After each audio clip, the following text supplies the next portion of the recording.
Монгол Улсын ерөнхийлөгч улсын их хурл бүх шатны иргэдийн төлөөлөгчдийн хурлын сонгуульд нэр дэвшигчид болон сонгогдсон албан тушаалтнууд жил бүрийн 2 дугаар сарын 15-ны дотор хөрөнгө оруулахын тайлангаа авилгатай тэмцэх газарт өргөн мэдүүлдэг хуультай.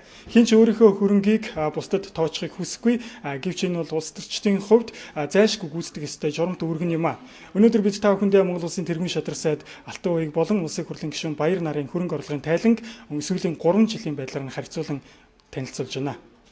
Норвегийн Алтан уугийг Монгол Улсын тэргүүн шадар сайд арчилсан намын дарга. Энэ эрхмийн хувьд 2008 оноос хөрөнгө оруулахын мэдүүлгээ өгч эхэлжээ. Тэр өөрийн орлогоо 154 сая гэж 2008 онд мэдүүлж байсан байна. Түүний орлого нь 2009 онд 254 сая хүрсэн бол өнгөрсөн жилээс 108 сая болж багасжээ. Харин гэр бүлийн орлого нь 2008 онд 134 сая байснаа 2009 онд 226 сая төгрөг хүрээд 2010 онд мөн л буурсан байх юм а. Алтан уугийн шадар сайдынх 626 сая төгрөгөөр үнэлэгдсэн 4 орон сууцтай үйлдвэрлэл үйлчилгээний нэг объекттэй. Хөрөнгө хогшлол нь 2009 онд 360 саяар үнэлэгдэж байсан бол жилийн дараа 626 мянга болж өсчээ. Тэрээр 2008 онд Land Cruiser Lexus 2 машинтай байсан бол 2009 оноос Lexus-тэйгээ үлджээ. Харин түүний хадгаламж 2008 онд 80 сая төгрөг байсан бол 2010 онд 40 сая болж багассан байна. Мах экспорт, Хаан Жимс, эмнэлгийн техник, увс байгал зэрэг компаниудын хувьцааг эзэмшдэг. Хувьцаа хөрөнгө нь 2009 онд 849 саяар үнэлэгдэж байсан бол 2010 онд